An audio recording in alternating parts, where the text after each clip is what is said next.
Halo guys, kembali lagi di review terbuka.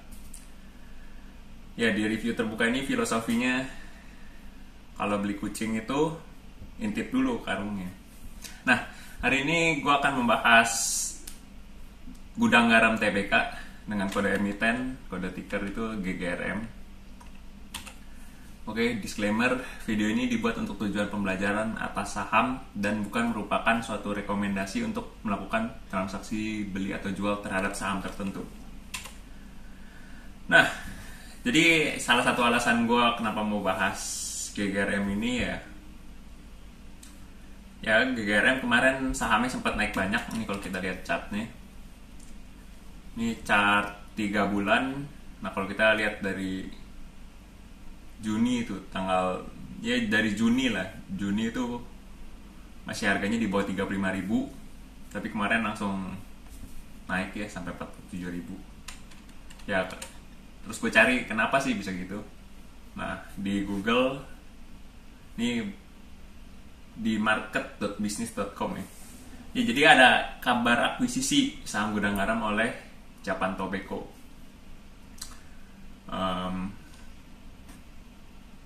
Ya itu sih, karena isu akuisisi. Terus kalau gue baca beritanya lebih lanjut, mau diakuisisi di harga 80.000. Cuman gue juga nggak gitu peduli sih dengan isu-isu begini. Oke, ya ini cuma salah satu alasan kenapa gue akhirnya bikin presentasinya. Tapi ya channel ini kan bukan bahas tentang charting atau technical analysis. Nah, sekilas tentang perusahaan. Gudang garam ini IPO di tahun 1990. Punya 2 pabrik rokok di Kediri dan Gempol. Gempol itu letaknya 50 km dari Surabaya. Nah, lini bisnis perseroan itu sebagai produsen hingga distributor tunggal rokok gudang garam. Jadi perusahaan itu memproduksi rokoknya sendiri sampai distributor ke sampai dia pegang distributor tunggal juga. Salurin barangnya ke pengecer. Nah, per 2019 market share-nya itu 25,6%. Jadi pangsa pasar untuk rokok di Indonesia, gudang garam ini proporsinya itu 25,6%. Sisanya ya ada Sampurna, Jarum, ada Wismilak, Bentul, sama pabrik-pabrik kecil lain. Nah, ini produk-produk gudang garam. Nah, yang paling kita kenal nih ya sigaret kretek mesin ya, yang tengah. Tapi gudang garam juga ada produksi kretek tangan,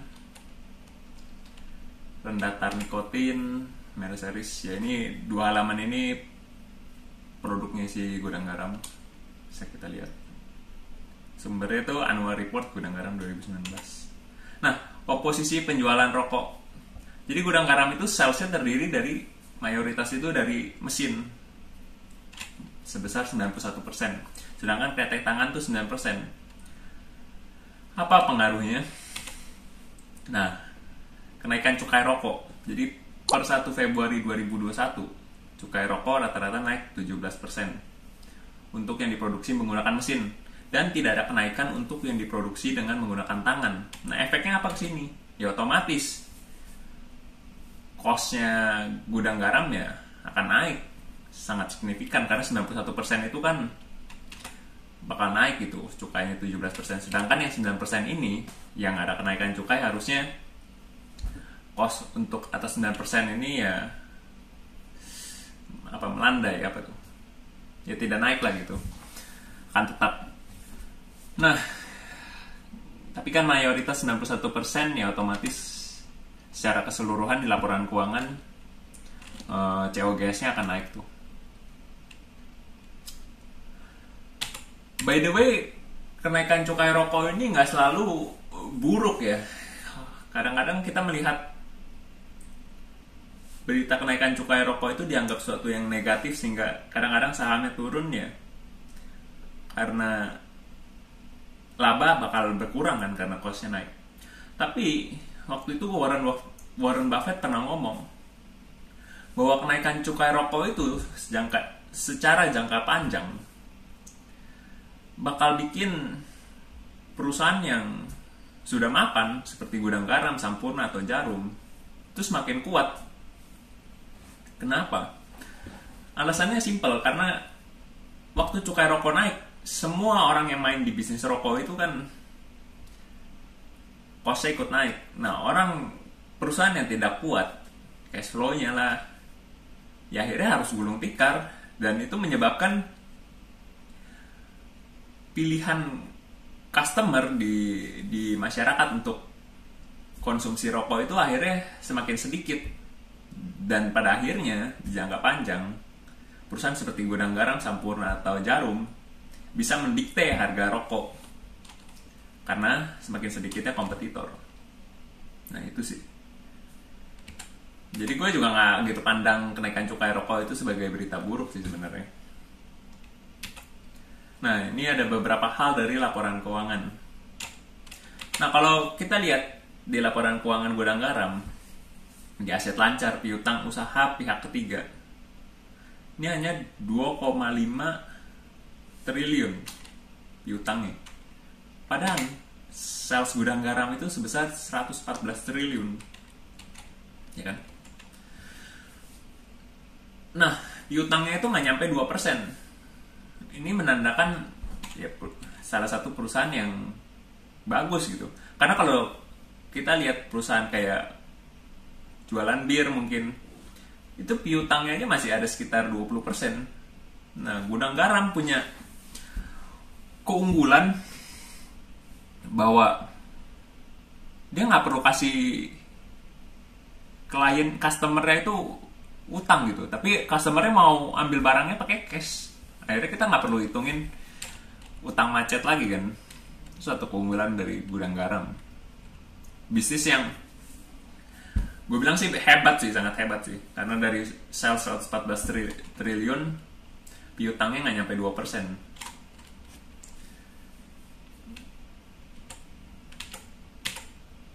Terus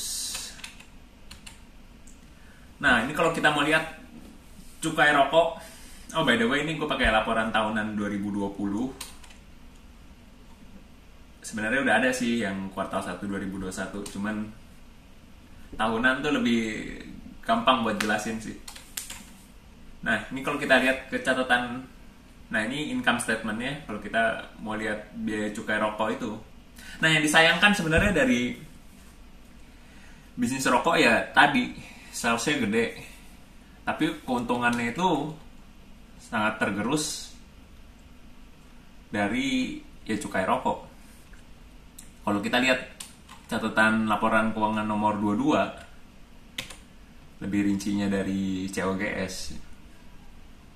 Nah, kita bisa lihat pita cukai PPN dan pajak rokok itu cost-nya itu sebesar 78 triliun. Jadi dari 114, 78 triliunnya udah masuk ke pajak. Ditambah kos-kos yang lain ya, dapat gross profit udah nggak nyampe 10% ya. Apa masih? 10% lah. Bisa dibilang 10% sampai tinggal gross profitnya. Kalau nggak ada pajak cukai rokok atau PPN, wah, kenyang sih untungnya. Ini kalau kita lihat secara persenan, dari kita breakdown COGS-nya Gudang Garam, nah 77,8% itu ya pajak tadi cost-nya, sedangkan 17% itu ya raw material, apa tuh, bahan baku utama.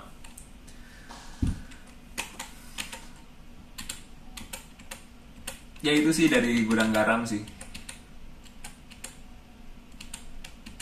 Jadi sebenarnya perusahaan ini ya bisa dibilang dengan harga sekarang ya murah, karena gue bilang sangat berkualitas gitu. Kita yang ada perusahaan lain yang menjualan bir aja mesti kasih customernya utang baru laku gitu, barangnya baru terjual. Sedangkan Gudang Garam dari 114 triliun ini cuman perlu kasih utangnya sekitar 2,5 triliun. Ya, perusahaan yang sangat berkualitas. Nah, perusahaan yang nggak perlu pikirin lagi tentang utang tak tertagih, dihargain di per sekitar 11 atau sampai 13 ya. Ya gue bilang sih murah sih. Apalagi ya yang dibahas ya. Ya paling itu sih. Kalau ada pertanyaan boleh taruh di kolom komentar.